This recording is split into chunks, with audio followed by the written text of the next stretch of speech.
Assalamualaikum warahmatullahi wabarakatuh. A'udzubillahi minasyaitonirrajim. Bismillahirrahmanirrahim.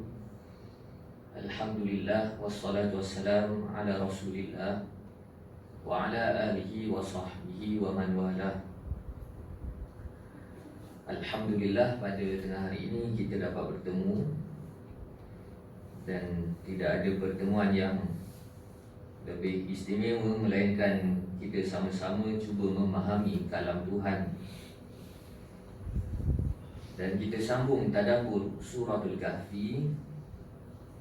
Kita sambung ayat 70.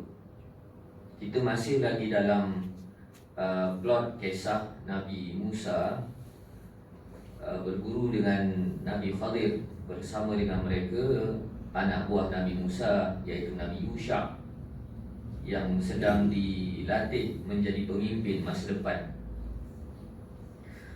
Allah berfirman, qala fa in ittaba'tani fala tas'alni 'an syai'in hatta uhditsa laka minhu dzikra. Allah berkata, dia menjawab, iaitu Nabi Khadir menjawab, sekiranya engkau mengikutiku, maka janganlah engkau bertanya kepadaku satu pun sehingga aku ceritakan halnya kepadamu. Jadi sinopsis dari plot yang lepas, Nabi Musa meminta kepada Nabi Khadir supaya sudilah terima dia sebagai murid seperti yang telah diperintahkan oleh Allah SWT. Dan kalam yang cukup baik untuk kita jadikan inspirasi dalam kehidupan adalah Nabi Khadir berkata, sesungguhnya Allah memberikan kepadamu satu ilmu yang aku tidak ada, dan Allah juga memberikan kepadaku ilmu yang kamu tidak ada. Bermaksud, dalam pembudayaan ilmu kita mesti saling lengkap melengkapi antara satu sama lain, barulah masing-masing untung. Jadi apabila Nabi Musa berkata, insya-Allah aku sedia bersabar denganmu wahai Khadir, aku tidak akan mengingkarimu. Dan dalam kita lihat di dalam Al-Quran terdapat beberapa tempat insya-Allah. Ada insya-Allah Bani Israel, iaitu insya-Allah untuk meremeh-remehkan syariat dan perintah Allah. Dalam sejarah arahan sembelih lembu, maka Bani Israel membuat alasan demi alasan, kemudian Bani Israel mengatakan, insya-Allah la muhtadun, kami ni insya-Allah kami beroleh hidayah. Tapi insya-Allah itu adalah insya-Allah nak buat alasan, bukan insya-Allah yang betul. Jadi kalau kita insya-Allah tapi nak buat alasan, tu insya-Allah Bani Israel. Ada insya-Allah yang meletakkan keazaman untuk melakukan ketaatan secara bersungguh-sungguh. Sekalipun perintah itu perintah yang berat, tetapi tetap mahu dilaksanakan juga. Ini insya-Allah Nabi Ismail, satajiduni insya-Allah minas sabirin, wahai ayah kesayanganku, kau akan dapati aku ini insya-Allah di kalangan orang yang bersabar. Jadi disebabkan itu perintah yang sesusah-susah perintah itu tadah leher untuk disembelih, Nabi Ismail berusaha untuk merealisasikan perintah tersebut. Adapun insya-Allah Nabi Musa ini adalah insya-Allah meletakkan keazaman untuk taat kepada Allah. Nabi Musa kata, insya-Allah sabira, aku insya-Allah aku boleh bersabar, dan aku tidak akan mengingkarimu dalam perkara yang akan berlaku. Maka Nabi Khadir meletakkan syarat, wahai Musa, kamu boleh bersama dengan aku, mengalami pengembaraan ilmu yang kamu maksudkan ini bersama dengan aku, tapi dengan syarat, kamu jangan bertanya kepada aku berkenaan perkara yang berlaku sehingga aku bagi tahu khabarkan kepada kamu alasan-alasan justifikasi di sebalik tindakan-tindakan ini. Jadi Nabi Khadir meletakkan syarat supaya Nabi Musa bersabar, jangan bertanya. Tapi jangan bertanya yang disyaratkan oleh Nabi Khadir ini bukan jangan bertanya secara total, secara mutlak sampai bila-bila tak boleh bertanya. Tetapi Nabi Khadir menyatakan dalam bahasa kita hari ini, ketika peristiwa itu sedang berlaku, kekeliruan itu sedang berlaku, jangan bertanya. Jangan bertanya. Tapi selepas itu aku akan beritahu. Bermaksud Nabi Khadir bukan isu ini Nabi Khadir melakukan satu-satu tindakan atas rasa-rasa dia saja, ataupun tindakan Nabi Khadir itu tidak boleh dijelaskan, bukan. Tetapi dari sudut keterbatasan waktu. Sudut di sini adalah bukan sudut Nabi Khadir tak boleh jawab, tetapi dari sudut keterbatasan waktu ketika perkara itu berlaku, maka tengok sahaja, jangan tanya. Lepasnya aku akan bagi tahu, jangan risau. Jangan risau. Maka kadang-kadang hari ini ramai yang teringin nak jadi macam Nabi Khadir, iaitu kamu jangan tanya, ikut sahaja apa yang aku buat, apa yang aku suruh. Suruh ikut, suruh terima, sampai bila-bila tak boleh tanya. Ini tak betul. Ini tak betul. Dan kalau kita nak jadi macam Nabi Khadir, tindakan Nabi Khadir itu berdasarkan wahyu yang disyariatkan. Dan begitu juga Nabi Khadir bersedia untuk menjelaskan tindakan-tindakannya dengan penjelasan yang tuntas. Jadi tak boleh untuk kita katakan Nabi Khadir ini buat, lepas tu tak boleh nak dijelaskan. Bukan tak boleh nak dijelaskan, tetapi ketika perkara itu berlangsung tak sempat nak bagi tahu. Lepasnya aku bagi tahu.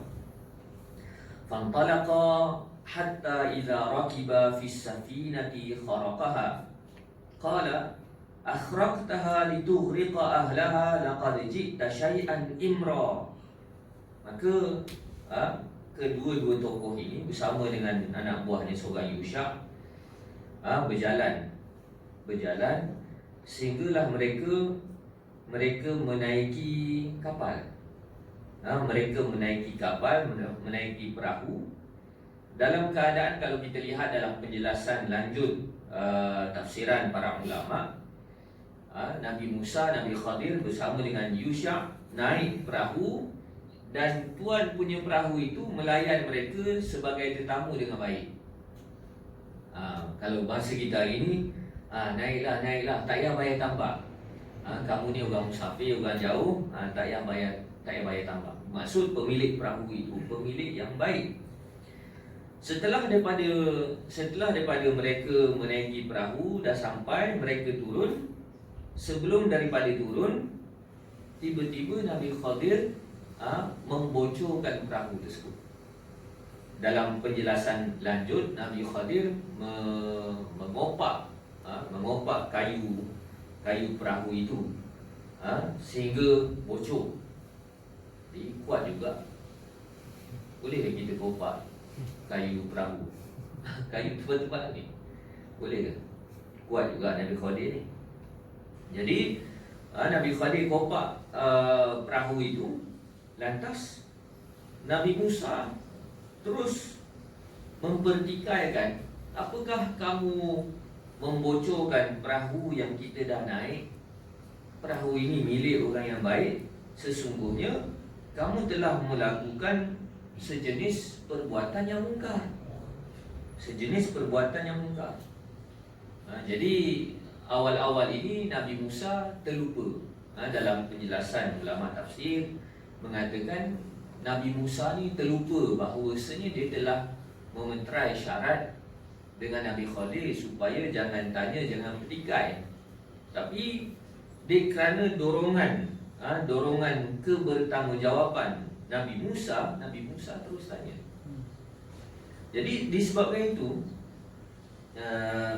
dalam beberapa hadis Nabi SAW, Nabi katakan Allah merahmati Musa yang bertanya. Kerana dalam satu riwayat yang lain Nabi katakan kalaulah Nabi Musa tak bertanya, sudah pasti cerita ini lagi panjang. Cerita ini lagi panjang. Dan kita perlu faham bahawasanya bertanyanya Nabi Musa itu sebagai bukti bahawasanya dia seorang Nabi. Boleh bayang kalau Nabi Musa tak tanya, kan? Akan timbul isu lain. Isunya apa? Betul ke Nabi Musa itu Nabi? Sebab nampak benda tak kena depan mata, dia buat diam. Sedangkan sifat Nabi itu tabligh, menyampaikan. Sama ada menyampaikan risalah dakwah, menyampaikan nasihat, menyampaikan teguran, menyampaikan kritikan. Jadi memang cerita ini Allah olah supaya Nabi Musa bertanya. Dan kalaulah Nabi Musa tidak bertanya, menyebabkan timbul lagi satu persoalan. Apakah Nabi Musa ini bashar misalnya? Adakah Nabi Musa ini manusia biasa macam kita? Kerana normal manusia biasa nampak benda tak kena, dia akan tanya. Dia akan tanya. Jadi kalau kita nampak benda tak berkena kan, nampak benda tak betul, kita pun buat dono je. Maksudnya nilai manusiawi kita sudah terhakis. Sebab sifat manusia itu sifatnya suka tertanya-tanya. Tapi sebahagian daripada unsur jahiliah adalah unsur buat tak tahu. Buat tak tahu, hilang kebertanggungjawaban. Jadi kalau Nabi Musa tak tanya, dia akan timbul isu. Betul ke Nabi Musa ni Nabi? Nampak macam tak bertanggungjawab, kan? Jadi ini sebagai pengimbang supaya kadang-kadang orang membaca kisah Nabi Musa, Nabi Khadir ini, orang menanggapi bahawasanya jangan jadi macam Nabi Musa banyak tanya. Tak, bukan itu pengajarannya. Baik, qala alam aqul innaka lan tastati'a ma'iya sabra. Lantas Nabi Khadir pun mengingatkan Nabi Musa, bukankah aku dah bagi tahu kepadamu wahai Musa, engkau tak boleh bersabar dengan aku. Kau tak boleh bersabar dengan aku. Bukan sekadar Musa sahaja, sesiapa yang taat dia takkan boleh sabar dengan situasi ini. Kerana sifat manusia bila nampak benda yang tak kena, tak berapa kena dengan kepercayaannya, dengan ilmunya, dengan pengetahuannya, dia mesti menuntut penjelasan. Mesti menuntut penjelasan. Dan situasi Nabi Musa adalah menuntut penjelasan. Menuntut penjelasan. Jadi Nabi Khadir kata, kan aku dah bagi tahu, kau tak boleh bersabar.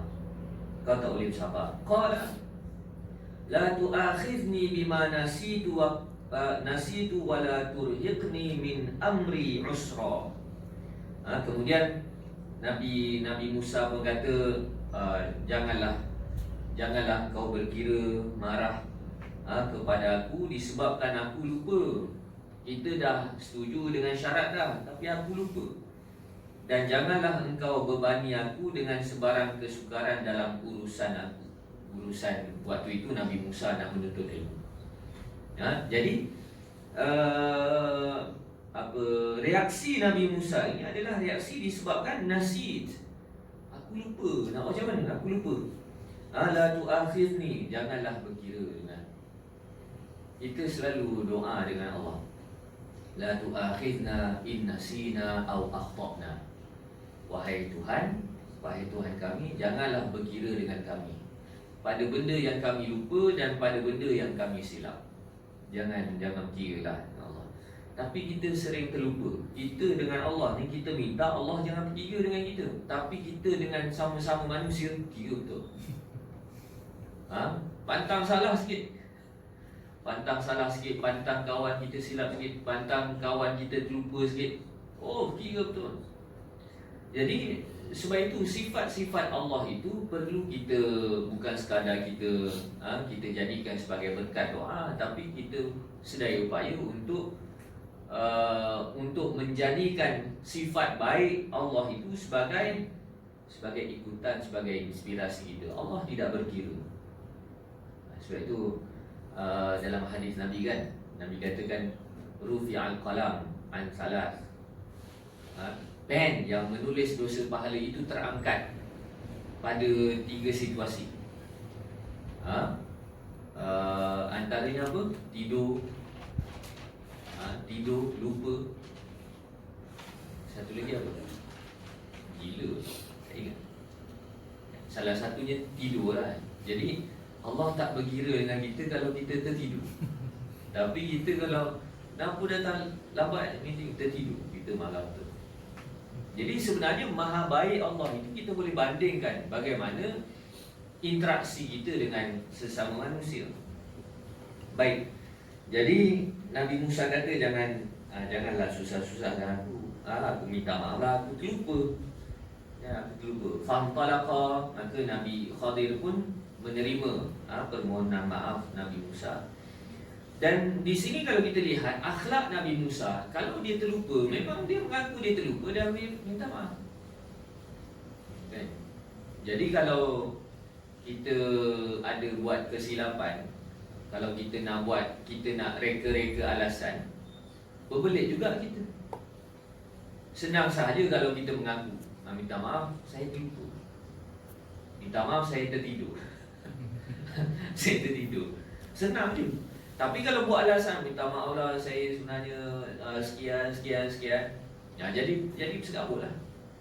Jadi akhlak Nabi Musa, dia mengaku, minta maaf saya terlupa, nak macam mana. Cuma janganlah susah-susahkan saya lepas ni. Fantalaqa hatta idza laqiya ghulaman faqatalahu qala aqatalta nafsan zakiyatan bighairi nafsin laqad ji'ta syai'an nukra. Kemudian Allah pun cerita Nabi Musa, Nabi Khadir berjalan dua-dua, sehinggalah mereka bertemu dengan seorang kanak-kanak yang baik, yang elok rupa parasnya. Kemudian Nabi Khadir terus bunuh kanak-kanak tersebut. Dan ada riwayat yang mengatakan Nabi Khadir pulas leher budak tu. Macam cerita komando kan, kerap dia pulas, mati terus. Maka Nabi Musa pun tanya, kenapa bunuh jiwa yang tak berdosa, nafsan zakiyah, tanpa ada hak kamu bunuh budak yang tak berdosa, budak yang suci ni. Sesungguhnya kamu telah melakukan perkara yang terlalu mungkar. Jadi yang kedua ni bukan sebab Nabi Musa lupa. Ini memang Nabi Musa ingat ada syarat, tapi Nabi Musa tak boleh terima. Sebab apa? Sebab kesalahannya teruk sangat. Nabi Musa, pada pertimbangan Nabi Musa, ini salah besar, bunuh orang. Mana ada dalil untuk bunuh orang secara begini. Jadi ini yang dijelaskan oleh Nabi Musa, syai'an nukra. Ini satu perbuatan mungkar yang besar. Macam mana kau boleh buat? Qala alam aqul laka innaka lan tastati'a ma'iya sabra. Maka Nabi Khadir pun jawab balik, bukankah aku dah bagi tahu kepada kamu takkan boleh bersabar dengan tindakan aku. Jadi boleh tak kita bayangkan, bila Nabi Khadir pulas tengkuk budak ni mati, Nabi Musa buat tak tahu ke? Betul ke macam tu? Normal tak? Nabi Musa buat tak tahu ke? Sudah pasti akan timbul isu, betul ke Nabi Musa ni Nabi? Sebab sifat Nabi ni dia haris ni apa? Cermat, bertanggungjawab, sensitif, berjaga-jaga, berhati-hati. Ini sifat Nabi. Sebab itu para ulama yang mewarisi sifat Nabi, dia akan sensitif. Dia tak boleh tengok ada orang umatnya dibiarkan dalam keadaan keliru, dalam keadaan rosak. Dia tak boleh tengok. Padahal mudah saja kalau dia diam. Tapi para ulama yang mewarisi sifat Nabi, dia akan ada rasa dorongan untuk tak boleh jadi. Dia tak boleh jadi. Ini sifat para nabi dan rasul, ada sifat haris. Begitu juga sifat pewaris para nabi dan rasul pun ada sifat haris. Ada orang kata tak payah cara kita buat hal kita, itu tak ada haris.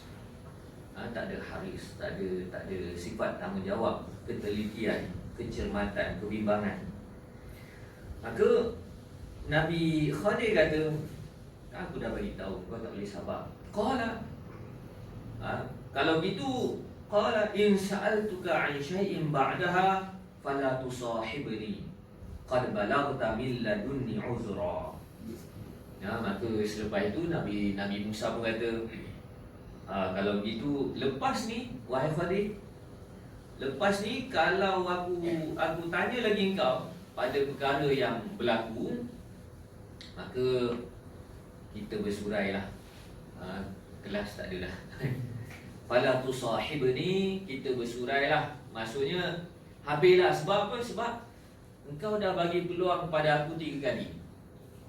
Sekali yang kapal, yang perahu tadi, sekali yang budak. Ni yang kali ketiga, kalau ada berlaku benda pelik-pelik, aku tanya lagi.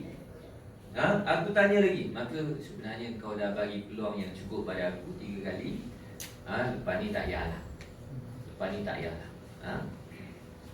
Fantalaqa hatta idza ataya ahla qaryatin istat'ama ahlaha fa'abaw an yudayyifuhuma fawajada fiha jidara yuridu an yanqadda fa'aqamah qala law syi'ta lattakhadhta 'alaihi ajra.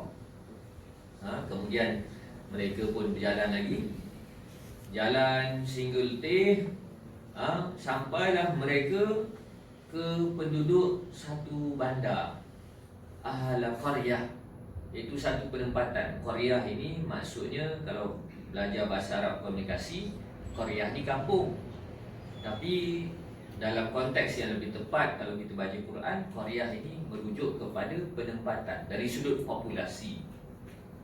Kerana dalam Quran ni ada Allah gunakan qaryah, ada Allah gunakan Madinah, ada Allah gunakan Misr. Kalau Misra merujuk pada kota metropolitan yang aktif dengan aktiviti ekonomi, itu Misra. Mesir lah ini, Misra. Kalau Madinah merujuk kepada tempat yang telah ataupun pernah diterapkan dengan penerapan agama. Madinah. Dulu kita dah ceritakan Madinah. Yang ketiga, qaryah ni merujuk kepada penempatan secara populasi. Konsep perspektifnya begitu. Jadi taman perumahan pun qaryah, kampung pun qaryah. Mana-mana tempat yang ramai orang duduk itu qaryah. Jangan pula terjemahkan taman perumahan tu hadiqah. Hadiqah tu taman, tapi bukan sebenarnya hadiqah, sebenarnya qaryah juga. Ini bahasa Arab lah.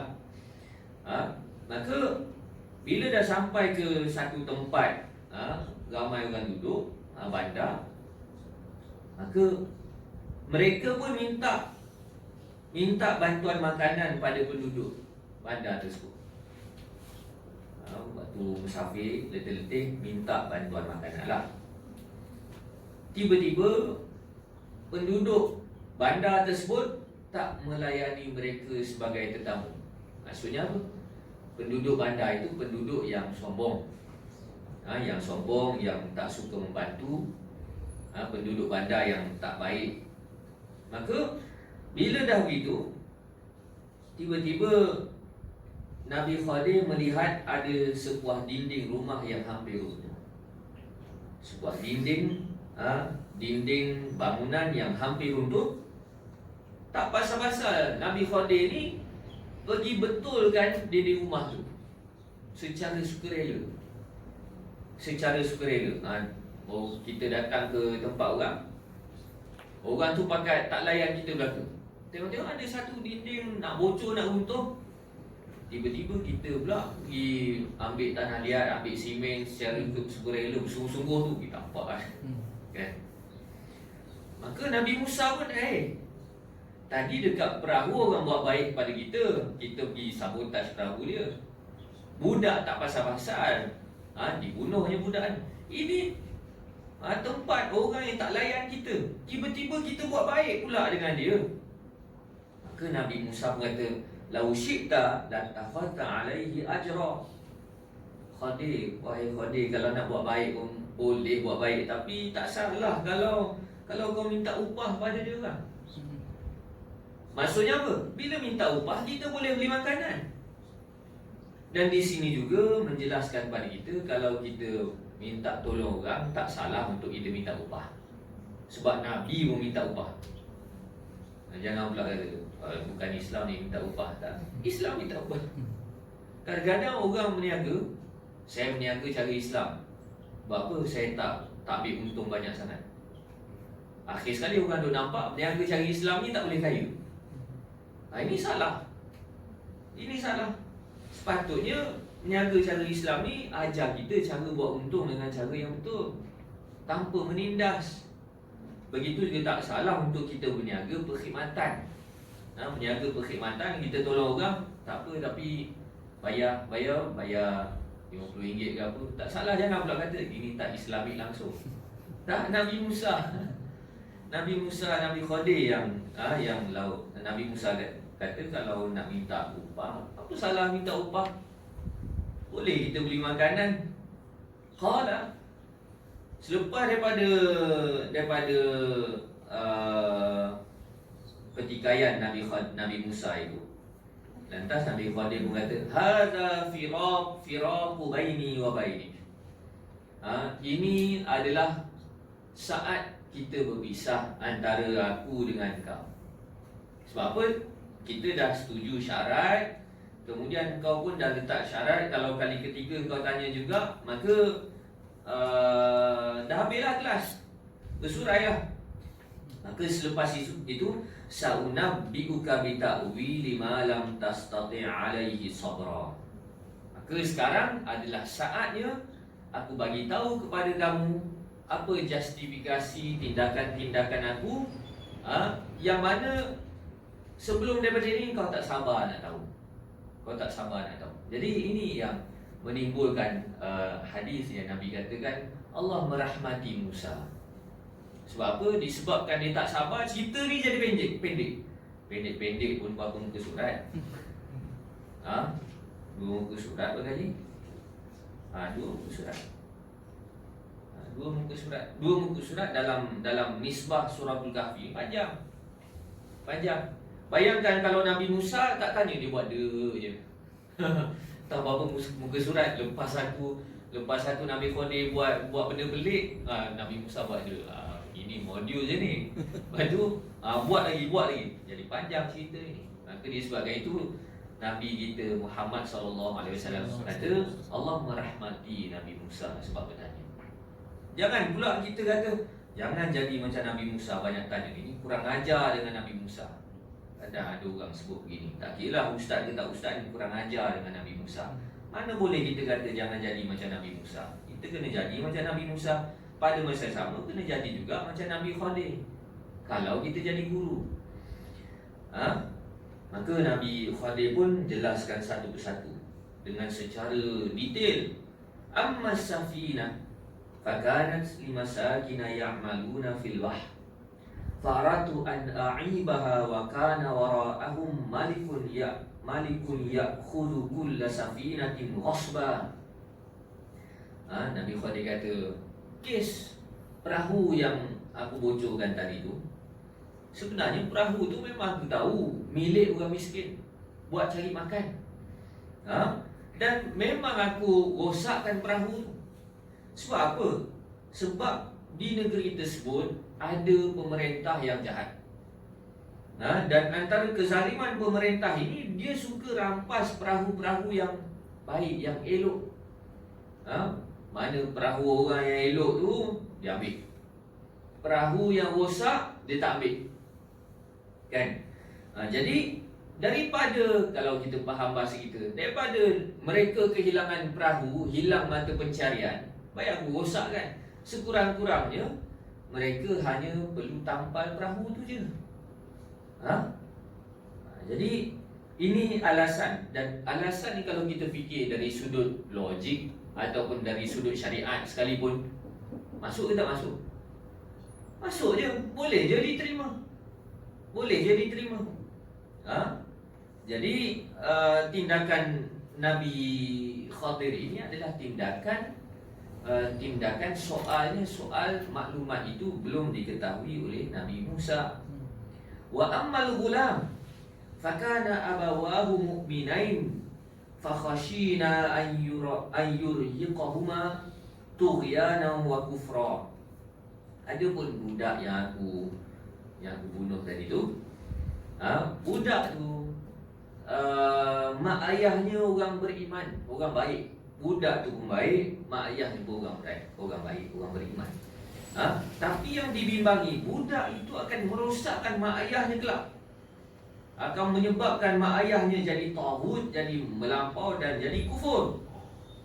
Fa'aradna ayyubdilahuma, dan sebenarnya yang kita nak adalah Allah gantikan buat pasangan yang beriman itu dengan anak yang lebih baik, anak yang boleh mendekatkan diri mereka dengan rahmat Allah.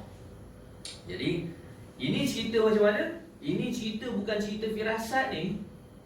Ini bukan cerita firasat, tapi ini cerita wahyu yang Allah kirimkan kepada Nabi Khadir. Sebab benda ni benda berkaitan dengan masa depan. Masa depan tak ada siapa tahu. Jangan pula kita guna saya pukul awak ni sebab akan datang awak akan jadi celaka. Disebabkan itu saya pukul awak. Sebab apa? Nabi Khadir. Kita kata Nabi Khadir dapat wahyu. Benda masa depan ni kena ada wahyu. Hatta kalau kita pakai firasat sekalipun, tak cukup. Ataupun kita bermimpi, saya mimpi awak ni makan rasuah, akan datang. Sebab tu awal-awal saya dah pecat awak. Tak boleh. Mimpi bukan hujah. Mimpi bukan hujah. Jadi ada tak pelanggaran syariat ataupun pelanggaran wahyu? Tidak. Nabi Khadir tidak melanggar wahyu, bahkan dia mengikuti wahyu. Wa ammal jidar fakana li ghulamaini yatimaini fil Madinah wa kana tahtahu kanzul lahumā wa kana abuhuma salihah fa arada rabbuka an yablugha ashuddahuma wa yastakhrija kanzahuma rahmatan min rabbik. Kemudian Nabi Khadir berkata, adapun dinding bangunan yang aku repair bersungguh tadi tu, itu milik dua orang budak anak yatim. Dua orang budak anak yatim yang keluarganya baik, mak ayahnya baik. Dan di sebalik dinding itu ada harta mereka. Ya, memang dalam harta anak yatim ni, tunggu mereka dah matang, dah boleh menguruskan harta, barulah harta mak ayah mereka diserahkan kepada mereka. Kan? Jadi harta itu perlu dipelihara betul-betul. Kalau dinding itu runtuh, orang pakat nampak harta milik mereka. Bila orang pakat nampak harta milik mereka, orang dalam negeri mereka, kan orang dalam negeri mereka itu orang-orang yang individualistik, orang yang selfish. Kita minta makanan pun dia orang tak bagi. Maksudnya kalau orang jenis begitu, kalaulah mereka nampak harta milik anak yatim, mesti dia orang dah kempas. Jadi aku tak nak harta itu dikempas oleh puak-puak negeri yang penduduk negeri yang selfish itu. Jadi aku betulkan dinding. Aku betulkan dinding itu supaya bila dah besar mereka dapat menikmati harta peninggalan mak ayah mereka yang baik itu. Maka akhir sekali Nabi Khadir kata, wa ma fa'altuhu an amri. Ini satu ayat pendek yang perlu kita jadikan sebagai asas di sebalik kisah Nabi Khadir ini. Nabi Khadir kata apa? Aku tak buat benda tu suka hati aku. Benda-benda tindakan-tindakan aku tu, aku tak buat suka hati aku. Melainkan dalam kurungan benda tu diwahyukan. Benda tu diwahyukan. Zalika ta'wilu ma lam tasti' alaihi sabra. Dan inilah justifikasi terhadap tindakan aku yang selama ini kamu tak boleh bersabar untuk hadap.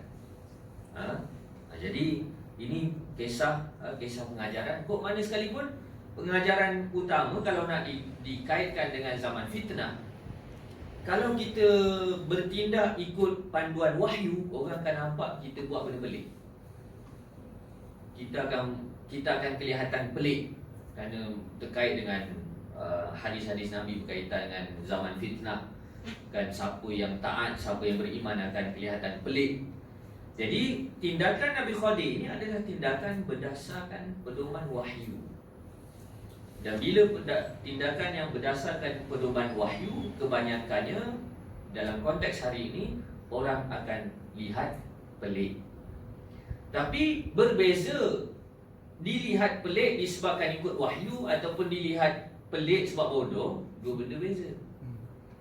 Kalau dilihat pelik disebabkan bergantung dengan wahyu, tindakan itu boleh didialogkan, boleh dihujahkan, boleh dirasionalkan. Kita boleh kemukakan penjelasan-penjelasan yang konstruktif. Tapi kalau buat tindakan pelik sebab bodoh, kita buat tindakan, orang tanya kita tak kerti jawab. Bila tak kerti jawab tu yang kata, awak kena tahu cerita Nabi Khadir ni. Dalam kurungan, ini Nabi Khadir. Kau jangan jadi macam Nabi Musa. Ini kedangkalan yang berlaku. Dan begitu juga yang disentuh oleh Syekh Shalih Abdul Fattah Al-Khalidi hafizahullah ta'ala. Dikatakan antara kekeliruan yang berlaku dalam kisah Nabi Khadir ini adalah terdapat doktrin di kalangan golongan-golongan sufi yang mengatakan kononnya Nabi Khadir ini masih lagi hidup. Ini dokongan di antara dokongan penggiat-penggiat kesufian. Maka dijelaskan kalau nak diambil pegangan tersebut, kebanyakan riwayat yang menjelaskan pegangan tersebut sama ada riwayat yang dhaif, yang lemah, ataupun riwayat yang maudhu', iaitu palsu. Palsu. Sebab apa cerita Nabi Khadir ini penting dalam doktrin kesufian yang menyeleweng? Kerana selalunya ajaran sesat dia bergantung dengan mimpi. Dia bergantung dengan elemen-elemen supernatural, iaitu elemen yang tak boleh nak dijelaskan. Kalau nak dikemukakan ajaran-ajaran yang bercanggah, dia tak boleh nak dibuktikan. Maka mereka selalunya perlukan watak-watak seumpama Nabi Khadir. Sebagai contoh, kenapa buat benda ni sedangkan Quran kata tak boleh, hadis kata tak boleh. Maka antara alasannya, kamu tak tahu Tok Syekh kita dah bermimpi jumpa Nabi Khadir. Ataupun Tok Wali kita ni, dia wali sebab apa? Semalam baru dia berguru dengan Nabi Khadir.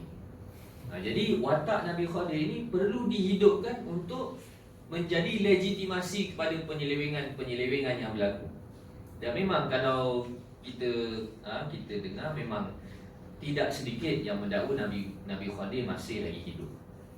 Tetapi sebagaimana yang dijelaskan, dikaji oleh Syekh Shalih Abdul Fattah Al-Khalidi, bahawasanya pandangan pegangan tersebut kebanyakannya berdiri dari riwayat-riwayat yang lemah ataupun riwayat yang palsu.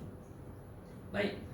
Jadi pengajarannya balik kepada ilmu. Sebab zaman fitnah, orang tidak hargai ilmu, orang tidak hidup dengan ilmu. Jadi dalam surah Al-Kahfi Allah peruntukkan kepada kita satu kisah yang spesifik, cerita berkenaan ilmu dan dialog ilmu, pembudayaan ilmu antara Nabi Musa dan Nabi Khadir. Hasil daripada situasi yang kontroversi, perbincangan kritis antara dua orang Nabi ini, akhir sekali melahirkan pelapis yang berjaya. Siapa? Yusha' bin Nun. Sebab Yusha' tengok je.